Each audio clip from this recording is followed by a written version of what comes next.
A wild day of racing for round 3 of the Lucas Oil Pro Motocross Championship, sanctioned by AMA Pro Racing.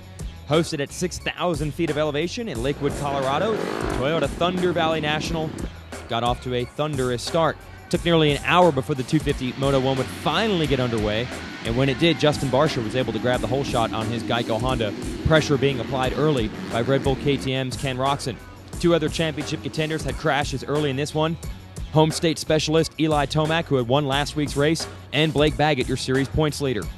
But those two would still manage to come through traffic. Baggett would take 3rd, and Tomac would take 4th. Up front, Roczen put several attacks on Barcia. Barcia would not relent, would not give the lead up, and then finally Roczen tried one too many times and went down in a rut of his own.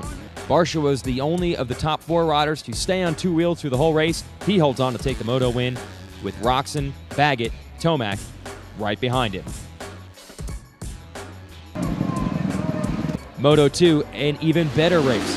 Will Hammer grabbed the start for the number 58 Geico Honda, but his teammate Barcia was quickly by. Marvin Muscan and Roczen on their Red Bull KTMs were in the hunt, and soon Baggett and Tomac were on the scene as well. The top 4 riders, Barcia, Roczen, Baggett, and Tomac would pull away from the rest of the field and put on a phenomenal battle, pushing each other, diving inside and out, looking to make passes. Finally, around the halfway mark, Baggett did what he usually does, and that's find extra speed late in the race. He would get around Roczen, and he would get around Barcia. Barcia's 2-1 scores looked good enough to hold on to the overall until Roczen was able to get around him, which appeared to put Baggett into the overall lead.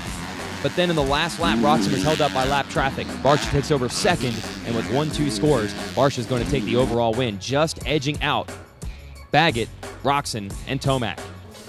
Onto the 450 class, high drama right off the start. James Stewart makes several passes early, gets the lead, and then crashes out of the race. His status is uncertain for next weekend's race in Pennsylvania. He's got a bad wrist. He's going to have to get that checked this week. Ryan Dungey would inherit the lead from Stewart after the crash. He would go on to take the Moto 1 win over Jake Weimer and Brett Metcalf. In Moto 2, Dungey would grab the whole shot and walk away from the field. Andrew Short, Colorado native, tried to keep Dungey in check early on his Chaparral Honda. He would hold on to finish 2nd in the Moto, while Brock Tickle put in a great ride at a monster Pro Circuit Kawasaki to edge out Weimer for 3rd in the Moto. But Weimer would take 2nd overall, Short 3rd, and Red Bull KTM's Dungey taking not only his first win of the year, but also taking the points lead from Stewart. And the WMX riders were in action again for their 3rd round.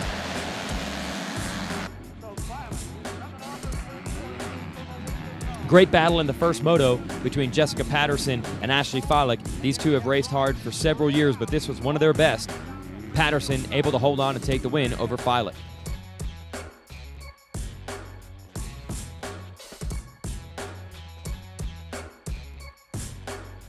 Turned crazy in Moto 2. Filick would actually have a big crash and hit her head. She managed to salvage a couple of points in the Moto. Tara Geiger was in the lead at one point in the Lucas Oil Troy Lee Honda, but eventually Patterson would take advantage of a mistake by Geiger to get the lead, pull away, and go 1-1 on the day, and with the problems for Filick, further extend her series points lead. Riders are headed to High Point in Mount Morris, Pennsylvania, just outside of Pittsburgh next weekend.